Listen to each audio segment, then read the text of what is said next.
We are not in Fremont or Ballard, not even North Tacoma. We are in Parkland, which is South Tacoma.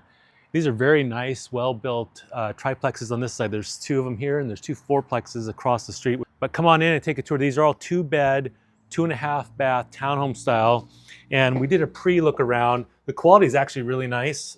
Your laundry's down here. There's some storage under the stairs, but come on up. The flooring's pretty decent. You come up and you've got your main living area, which it's, you know, this is the popular tall and skinny type of thing that things are being built these days. You have ductless heat and AC, which is nice. But Rebecca and I really like these counters, the colors that go well with the cabinets. We don't see, it's usually always black and white. So it's nice to see something with a little brown in it for a change. Built-in microwave, nice little balcony you can sit on. Half bath for guests. I mean, the finishes are really nice. The trim looks good, the floor looks good. Then each bedroom is on opposite ends. It has its own closet and its own full bath in each. So I know what you're thinking, how much, what does it do? Well, it's 1.2 for a triplex. If I'm generous and they get 2,200 a unit, which they think they can, I don't know about that for Parkland. So anyway, that'd be 6,600 a month.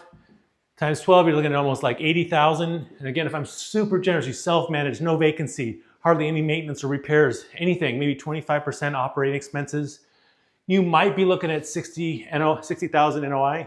And at a 5% cap, that would put you right at 1.2, which is they're asking. But North Tacoma, yes. Maybe Ballard or something, yes. Here, I don't know. I mean, you're not gonna have any CapEx needs for years. No maintenance probably or repairs for anything, hopefully. Here's the other full bath. But I think it's kind of a stretch to think you're gonna get a 5% return on something like this for 1.2. And I don't think it's gonna comp.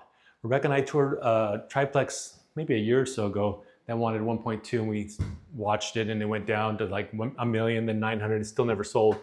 The problem is, unless they're paying cash, I think a buyer would have a hard time getting this appraised for 1.2, just my opinion. So we are very close to Pacific Lutheran University, which is good. It could probably attract some students, but again, the pricing on this, you're gonna be trying to attract military from Joint Base Lewis McChord, JBLM we call it locally. I don't think students are gonna be able to afford $2,200 a month for this place. It'd be a great student unit for sure. I would love to have had this in college, but there's no way I don't think that most students are gonna pay this. And JBLM, they're usually families, and 2 bedrooms are not gonna cut it. I really wish they would have done 3 beds in these. Really, really would have been a lot better.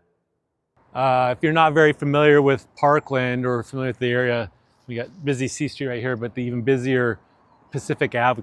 You know, I wish it was a little bit farther back removed because there could be some riffraff on there.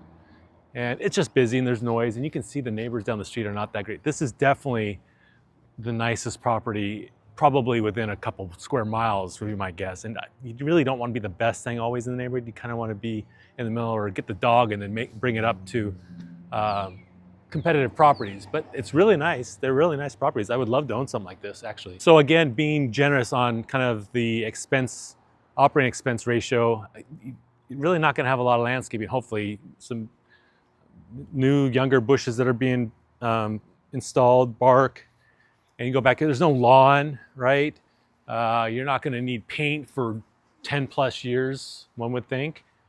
Siding's gonna be great, windows are gonna be great, roof's gonna be great, hopefully. And the only downside is there's really no private patio, backyard grilling space for your tenants. That's the one knock I would give against this specific layout that they designed. You know, tenants probably gonna have a dog, I guarantee you. 1 out of these 6 are gonna have a dog for sure, probably 4 out of 6. And they're gonna want a place to kind of hang and chill and grill. So that's kind of the turn off from this. But otherwise, it's a real solid built property.